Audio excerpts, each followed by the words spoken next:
Regresamos con Biofar TV.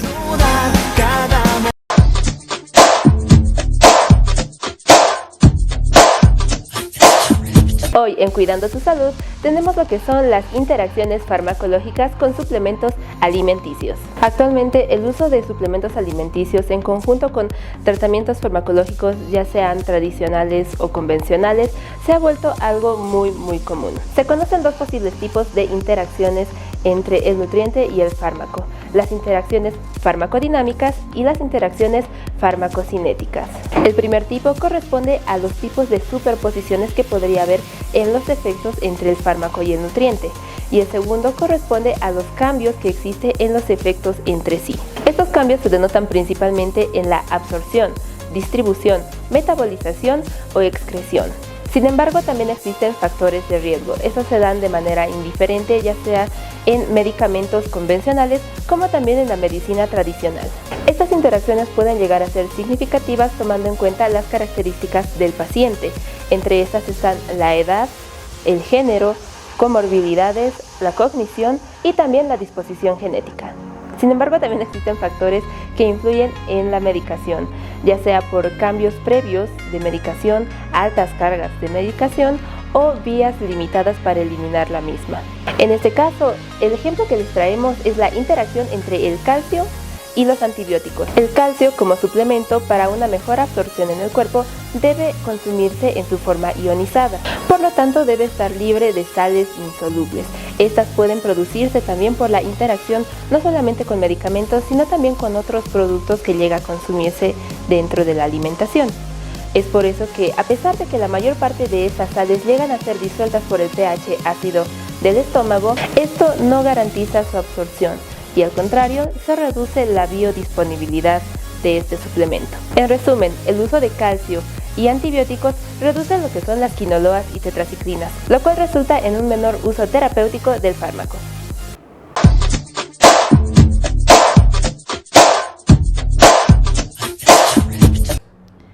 Sean bienvenidos nuevamente a Biofar TV. Ahí teníamos nuestro sector Cuidando tu Salud junto al tema de qué son las interacciones farmacológicas. Es importante tener en cuenta de que si nosotros estamos consumiendo algún medicamento, podemos crear reacciones secundarias si consumimos otro tipo de medicamento. Por ello, siempre es importante consumir todo tipo de antibióticos o tal vez algunos medicamentos que estamos consumiendo bajo receta médica, ya que nosotros, si nos automedicamos, no sabemos qué reacción podríamos estar causando en nuestro organismo. Así que vamos a continuar con nuestro programa bajo este consejo. Vamos a estar con nuestro sector Hablemos con, junto a la doctora María Teresa Álvarez, que nos estará hablando acerca del fenómeno de cambio en la resistencia antimicrobiana debido al uso de cloro.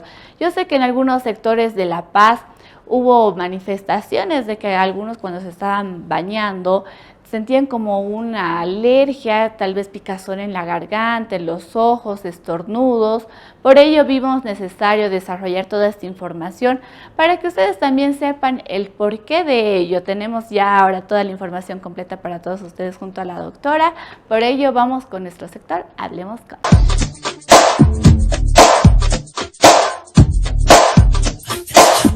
Bien amigos, el día de hoy contamos con una invitada especial, la doctora María Teresa Álvarez Aliaga, docente de la materia de biotecnología y también investigadora en el Instituto de Investigaciones Fármaco-Bioquímicas. En esta ocasión ella nos hablará acerca del fenómeno de cambio en la resistencia antimicrobiana debido al uso de cloro. Doctora, bienvenida al programa. Muchas gracias. Y bueno, encantada de estar siempre con ustedes compartiendo los resultados de las investigaciones que llevamos a cabo en el instituto. Doctora, hace más o menos de un mes hubo en la población susceptibilidad debido a la presencia de exceso de cloro, ¿no?, dentro del agua. Bueno, prácticamente hay un fenómeno bastante interesante del cloro sobre los microorganismos que cambia totalmente su resistencia a los antibióticos. Normalmente nosotros sabemos que las bacterias, por ejemplo, son susceptibles a ciertos antibióticos y debido a la exposición a ciertos factores ambientales, estas bacterias pueden modificar, ¿no?, su expresión, su resistencia a los antibióticos. Y es el caso del cloro, como también pasa con la exposición a metales pesados. Entonces, si un cuerpo de agua, por ejemplo, tiene en exceso metales pesados, cloro o algunos otros compuestos orgánicos u otras bacterias que contengan, por ejemplo, otros genes, hay una dinámica de cambio en todas las bacterias que forman parte de o están presentes en este cuerpo de agua. Y eso hemos ido observando en el caso de bacterias que normalmente no son tomadas en cuenta en las normas, ¿no?, de control. Por ejemplo, la norma de agua determina un cierto límite de bacterias coliformes, o también de E. coli, que es una bacteria presente en las heces. Entonces, ese número permisible, si quieren, está bien controlado, pero pueden haber otras bacterias acompañando esas otras y que pueden sufrir cambios que luego transfieren esos cambios a estas otras bacterias que nosotros controlamos, ¿no? Y lamentablemente esos fenómenos no se observan normalmente, por lo menos en nuestro medio, ni en Latinoamérica. Doctora, y en cuanto a cuáles son los factores que pueden influir para que surja, ¿no?, este tipo de resistencia antimicrobiana? Es básicamente el contacto constante con estos factores estresantes, ¿no? Si hay un lugar donde prácticamente se aplica cloro todo el tiempo, las bacterias tienen ese fenómeno de estrés, una presión de estrés todo el tiempo. Entonces van modificando su genoma en respuesta a ese fenómeno de estrés. Se tienen que defender, tienen que sobrellevar ese factor para poder tener una población estable, ¿no?, de bacterias. Entonces es algo que se da en función a la constancia. Si tenemos un cuerpo de agua, por ejemplo, impactado por la minería constantemente, entonces toda la microbiota, todas las bacterias y hongos, levaduras que viven en ese entorno pueden sufrir cambios por ese factor estresante. Doctora, entonces ya menciona lo que son las bacterias, hongos. ¿Cuáles son los microorganismos más resistentes al cloro? En realidad depende de las concentraciones que se vayan a usar. Entonces hay una adaptación de las bacterias a ciertas concentraciones de cloro, y esto, por ejemplo, se ha visto en algunos casos en los hospitales donde utilizan soluciones específicas para desinfección, donde crecen microorganismos intrahospitalarios, ¿no? Entonces ahí ya se empieza a ver una serie de factores estresantes que han hecho que estos microorganismos, luego que son eliminados, por ejemplo, a través de los desagües, ya son más resistentes, ¿no? Y a medida que va pasando el tiempo por otros influjos también se hacen mucho más resistentes. Puede ser la exposición a la luz ultravioleta, por ejemplo. Pero varían, ¿no? O sea, no te podría decir exactamente, no, los hongos son más resistentes que las bacterias o viceversa, porque eso varía de la exposición, a la concentración a la que están expuestos. Doctora, y en cuanto al mecanismo de la resistencia antimicrobiana, para que se pueda comprender un poco más de cómo se da.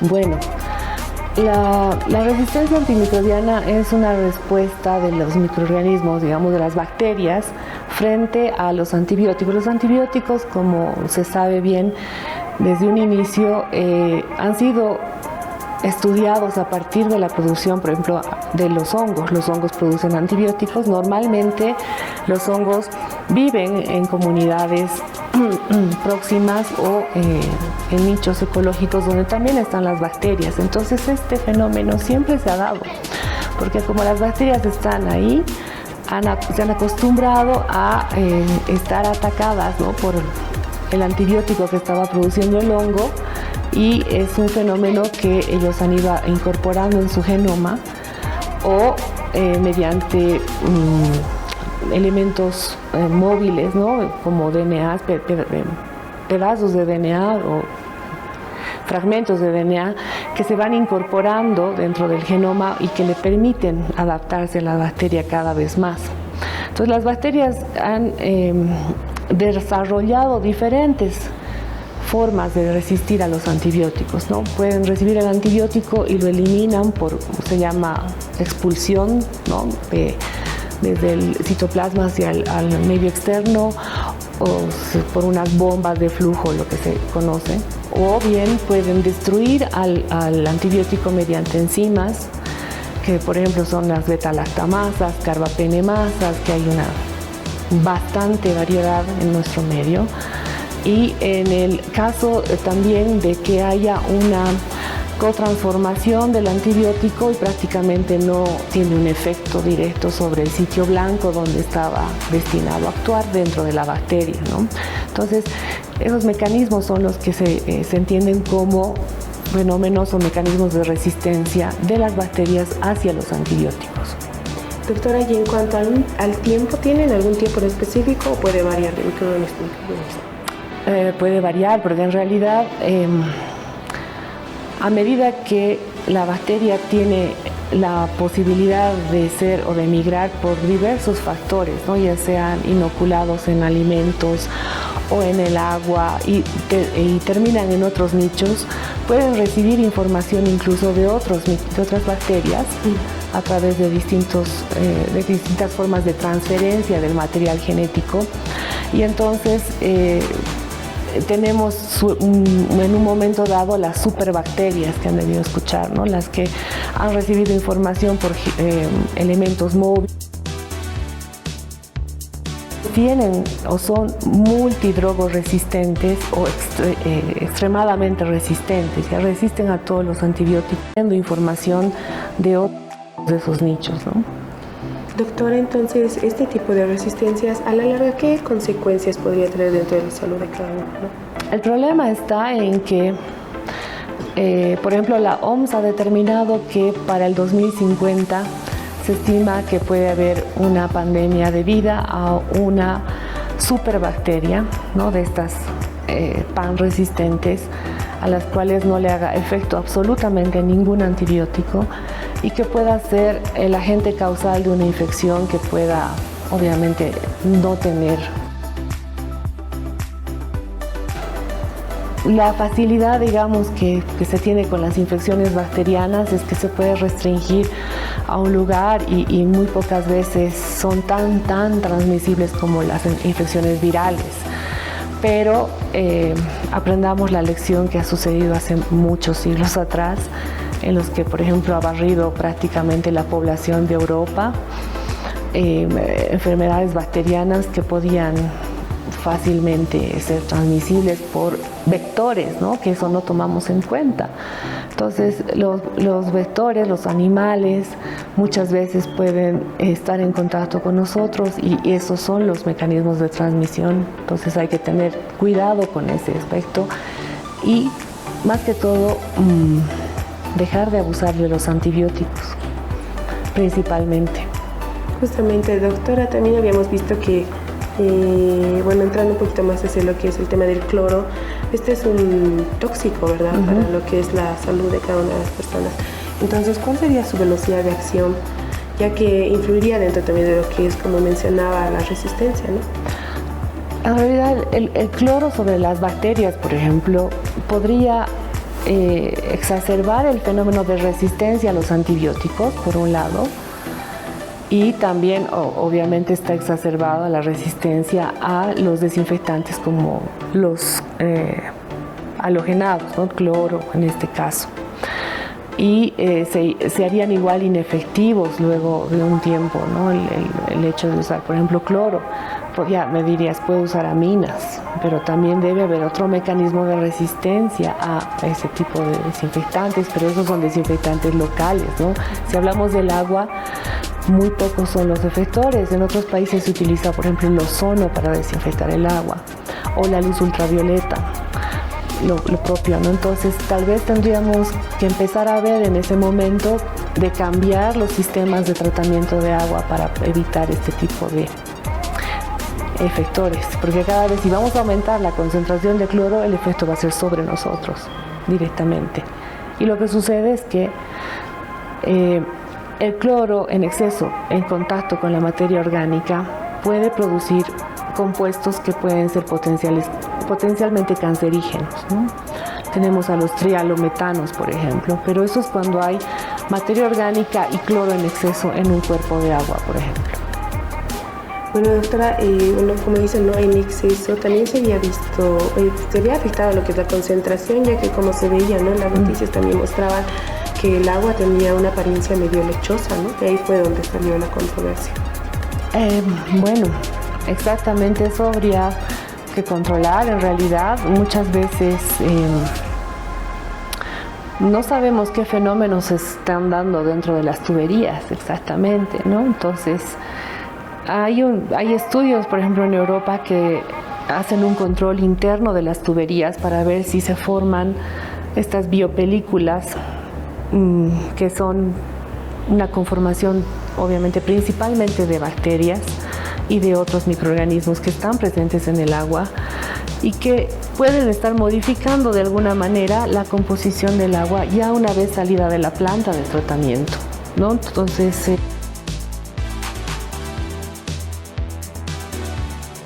en muchos casos puede quedar estancada por un tiempo y luego le dan posibilidad a los microorganismos de interactuar con el agua. Y los microorganismos tienen metabolismos diversos, entonces puede haber cambios ahí que pueden estar afectando y no sabemos si esa consistencia lechosa que hemos observado es realmente cloro u otros fenómenos que puedan darse. Eso hay que estudiar, hay que ver qué es lo que está sucediendo, no solamente a nivel de las plantas de tratamiento, sino la distribución. Está bien, doctora, muchas gracias. ¿Y algunas recomendaciones que pueda dar en cuanto a lo que es también el consumo, ¿no? Porque también se sabe que hay personas que directamente consumen el agua directa del grifo. En realidad, consumir agua directa del grifo, si bien en muchas partes les recomiendan, sí, tomen, no hay problema, depende del volumen que tomas por día, ¿no? Si vas a tomar más de 2 litros, es preferible que hiervas el agua para evitar un poco el hecho de tener una concentración, digamos, de microorganismos que puedan haber pasado el límite permisible, que no se los considera patógenos, digamos, ¿no? Pero estamos viendo que pueden a la larga también transportar genes de resistencia y otro tipo de factores. Entonces es preferible hervir el agua y en algunos casos, si hay un consumo masivo, se recomienda tener estos filtros que, por ejemplo, atrapan trialometanos, como les había mencionado, u otros compuestos que se van formando, ¿no? en las tuberías. Pero bueno, eso es un poco más, digamos, no tan accesible para todos y es que tendríamos que tomar solamente las previsiones de hervir el agua o dejarla precipitando, digamos, toda la noche, ¿no? Cuando voy a tomar el desayuno a la mañana siguiente, entonces colecto el agua, la dejo sedimentar porque hay restos que se van arrastrando de las tuberías principalmente. Ustedes van a comprobar algún momento. Muchísimas gracias, doctora. Será hasta una siguiente oportunidad para que también pueda ampliarnos más sobre ese conocimiento. Muchísimas gracias. Agradecemos a la doctora María Teresa Álvarez Aliaga por hablarnos el día de hoy acerca de lo que es el fenómeno de cambio en la resistencia antimicrobiana debido al uso de cloro.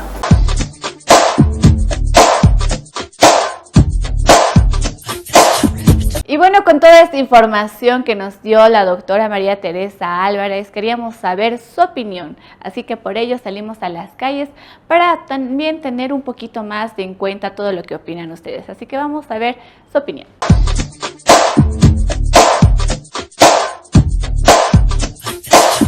Nos encontramos en la Plaza Triangular para conocer su opinión acerca del tema que hablaremos junto a la doctora María Teresa Álvarez. ¿Usualmente tomas agua del grifo directamente? No, siempre debo hervir el agua y ya, ahí recién lo consumo. No. ¿Hay algún tipo de coloración en el agua últimamente o has notado que estaba normal? Sí, un poco turbia, pero ¿Tú tal vez has tenido algún síntoma cuando te estabas bañando? Tal vez algún estornudo, te ha empezado a picar los ojos. Primero buenas tardes. Le comento que por el momento no he sentido ninguno de los síntomas que me menciona, a pesar de que sí conozco familiares que me han comentado que han empezado a tener esos nuevos síntomas, como por ejemplo empezar a toser, y es algo que anteriormente no sucedía. Eso podría decirle. ¿Usted consume agua del grifo directamente? No, agua hervir siempre. Tengo siempre agua hervir en casa. Y siempre agua que ha visto que está medio turbia, tal vez no está tan cristalina. Sí, algunas veces suele ser turbia. Entonces hacemos chillar un buen rato y va aclarando también. Y después, ¿consumes el agua directamente del grifo? No. ¿Siempre la haces servir? Sí, siempre. ¿Y últimamente no has visto que el agua está turbia? Un poquito, sí. Y cuando lo ves así turbia, ¿tú qué haces? No lo hago hervir siempre, digamos, o hacerlo pasar con un trapito, así como coladera, ¿no? Ya listo. De que cuando te estás duchando sientes picazón o algunas veces estornudas. ¿Tú has sentido alguno de estos síntomas? No.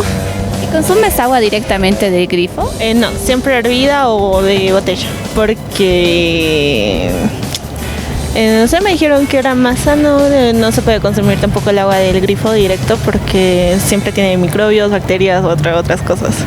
Yeah.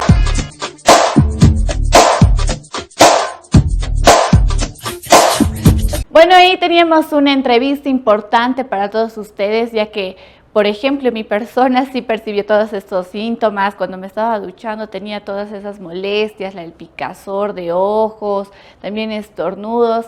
Y me preocupaba porque yo al principio pensaba de que era tal vez mi ducha, que tenía algún problema o tal vez el shampoo. Pero ahora ya sé que era tal vez por las aguas que se están yendo, tal vez por nuestras cañerías que están siendo purificadas con mucha concentración de cloro. Por ello es siempre importante recomendar de que hiervan el agua antes de consumirlo, no directamente de grifo, porque también igual vamos a estar evitando algunas bacterias, microorganismos que nosotros no vemos. Así que muchas gracias a la doctora por la entrevista y bueno, vamos a continuar con nuestro programa ya que tenemos nuestra cápsula farmacéutica que estaremos hablando acerca de análisis por instrumentación. Esta materia la da en la carrera de química farmacéutica, así que vamos a aprender un poco de qué se trata esta linda materia que se da en la carrera.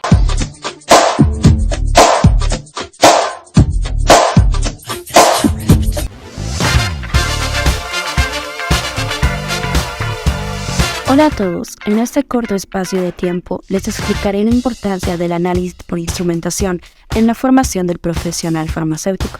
El análisis por instrumentación, como parte de la química analítica, logra, con la asistencia de instrumentos analíticos, mediciones de calidad, por lo que se constituye en la herramienta de análisis primordial en varias áreas de las ciencias y tecnologías, como son alimentos, toxicología, análisis clínicos, medio ambiente, industria de medicamentos, agroindustria, ciencias geológicas, entre otras. Las técnicas analíticas e instrumentales se fundamentan principalmente en principios físicos que dan lugar a los métodos espectroscópicos, electroanalíticos, térmicos y de separación, que luego son traducidos a indicadores químicos. Las técnicas analíticas e instrumentales alcanzan gran sensibilidad o especificidad en las mediciones, según el analista logre apropiarse de la herramienta, el principio de funcionamiento del instrumento, la medición con calidad, el manejo asociando hardware y software en el marco de las buenas prácticas de laboratorio y de seguridad individual y colectivo.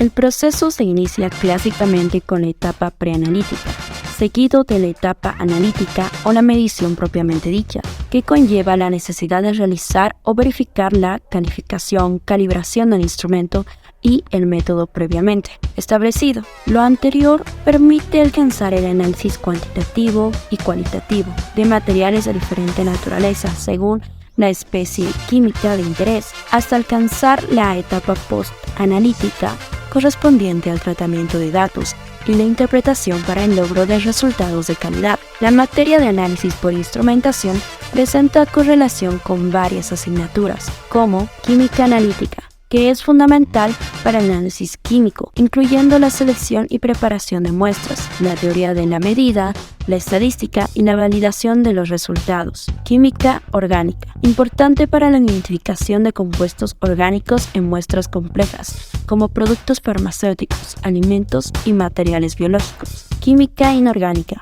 esencial para la identificación y cuantificación de compuestos inorgánicos en una muestra, como metales, minerales y contaminantes ambientales. También se correlaciona con las asignaturas de estadística, matemática, física y biología molecular, por decir algunas más. En resumen, el análisis por instrumentación es esencial en la formación del profesional farmacéutico. Gracias a estas técnicas, el farmacéutico puede obtener información precisa y confiable sobre la composición química de diferente naturaleza. Por lo tanto, es importante que los estudiantes de farmacia reciban una formación sólida en estas técnicas para poder desempeñarse con éxito en el campo de la farmacéutica.